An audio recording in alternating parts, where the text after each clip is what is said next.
You are connected. Error.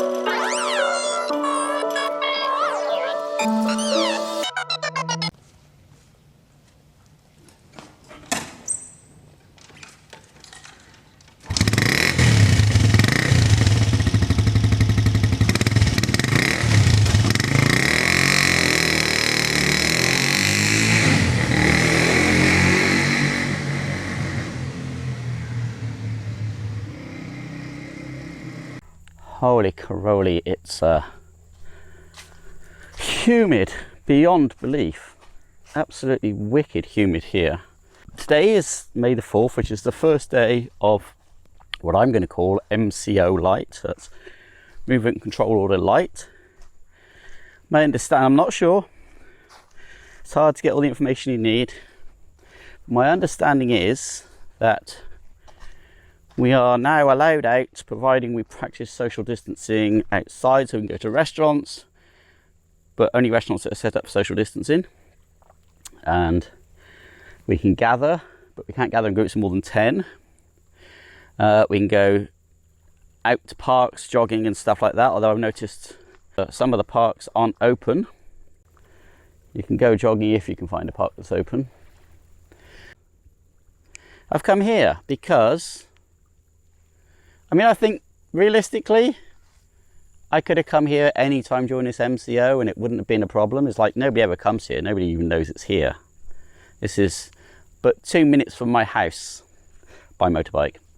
And I've been wanting to come here for days just because it's out. It's not in and I want it to be out. However, I've tried to obey the rules. I know people see me walking around our estate, but that's a whole different kettle of bananas. There goes his buddy, so a couple of them obviously fishing. One of the other things that made me want to come out was just, I've been watching some vlogs of like herpetologist type people, snaky people, and they're in Thailand, the ones I've been watching, Americans, but in Thailand. And they seem to be finding snakes everywhere. Like in Bangkok, in the streets of Bangkok, they're finding snakes. Now I live in Malaysia, which is adjacent to Thailand and has its own rich collection of wildlife, and yet the whole time I've lived here I've only seen 2 snakes in the wild, one on mainland Malaysia and one in a place called Tioman Island, Pulau Tioman, which is a beautiful place, by the way. If you get to Malaysia, you have to go to Pulau Tioman. It's like a paradise island, like back to nature paradise.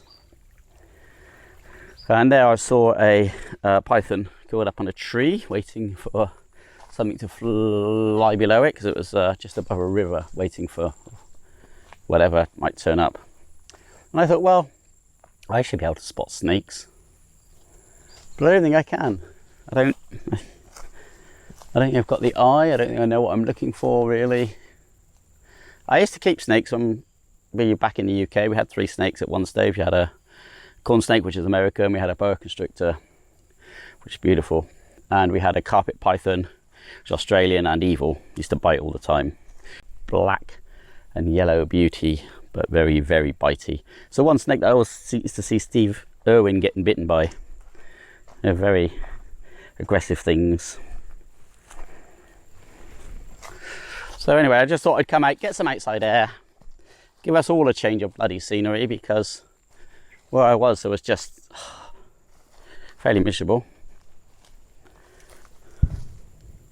Also, the other thing, where I'm walking now, when all the plans come to fruition, all this is going to be buried in new buildings. That is really the point of a lot of this. This will all disappear.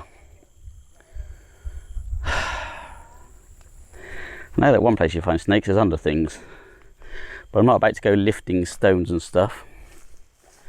Here we have, of course, the Malaysian cobra, which is the biggest and most beautiful of all the cobras, from what I've seen. I don't really fancy coming upon one of them.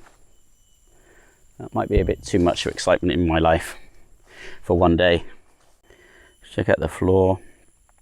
Yeah, so that's nice. Thank you, mankind. So often what happens here is you'll be looking at like into the jungle. So we'll be looking into this, and you can see very quickly you couldn't go very far in that before you'd get lost, because it just surrounds you. But you'll be looking into it, and suddenly something will move, and you hear a noise in the undergrowth. And it kind of freaks you out a bit because you have no idea what it was. It's usually just a lizard or something skittering away. There are monkeys down this way, but I've seen them just inside the jungle over there, but I haven't seen any down by the waterside, which is kind of surprises me.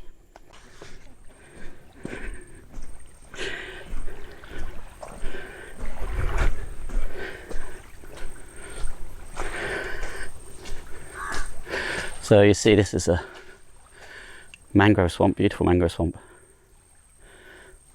It's very, I have to keep moving because the ground's sinking under my feet, which is quite the experience. And sometimes you really sink, and sometimes you only sink a little bit.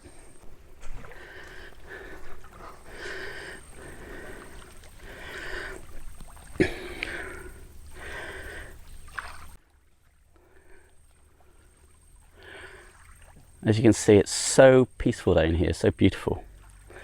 And the sad thing is, the plans are that all the way along in front of me, what we've just been to, it's all going to get built on. And that saddens me. They should leave areas of the natural and naturalness. It really would benefit the country. Don't just have new buildings everywhere. Let's have a look into the jungle though. That's what I'm not going in there, I'm not pushing my way through, because it could be so sinky as well as so stinky. So we're not doing it. But I can't see anything in the trees, sadly.